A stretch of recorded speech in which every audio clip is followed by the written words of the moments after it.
Mama Coco, can you hear me? It's Miguel. I saw your papa. Remember? Papa? Please, if you forget him, he'll be gone forever. Hi, my name is Anthony Gonzalez, and I did the voice of Miguel in Disney Pixar's Coco, and this is Pixar Scenes Explained.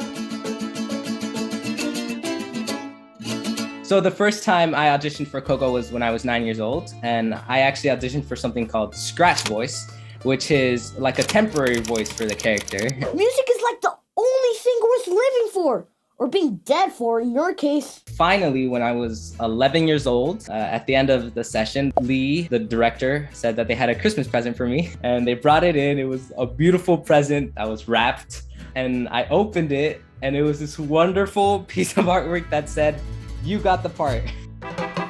It was just probably the best moment of my life. My mom was there with me as well, bawling her eyes out, just crying.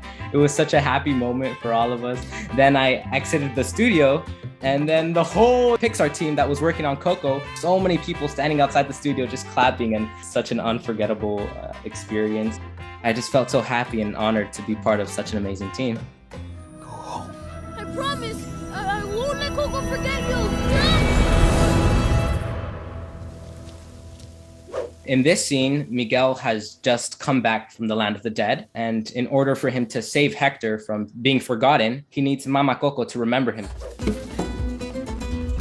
Whenever there was a scene where Miguel was jumping or running, when he was breathing heavily a lot, before that scene, I would just start running it in place. There he is! Miguel, stop!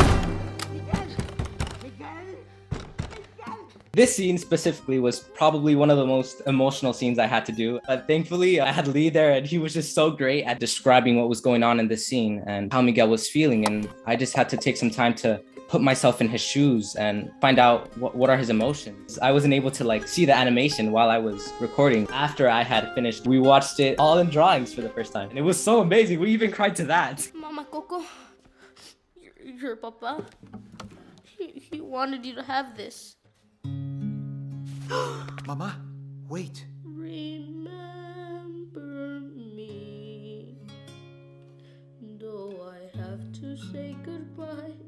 When Miguel is singing Remember Me to Mama Coco, I could relate so much with the song because it brought back so many of my childhood memories with my grandfather who passed away when I was young.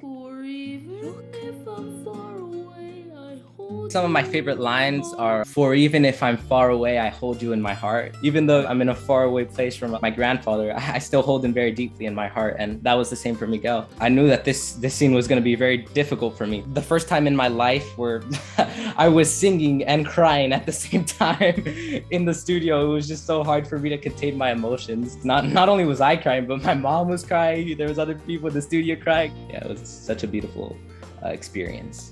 Family is really important for me, and I wouldn't be where I am without them. And for Miguel as well, family is very important for him. This is probably the first time where his family doesn't get upset or mad at him for being a musician. And this is where they finally begin to accept him, who he is, when he can finally begin to share his passion for music with the world and not hide it anymore.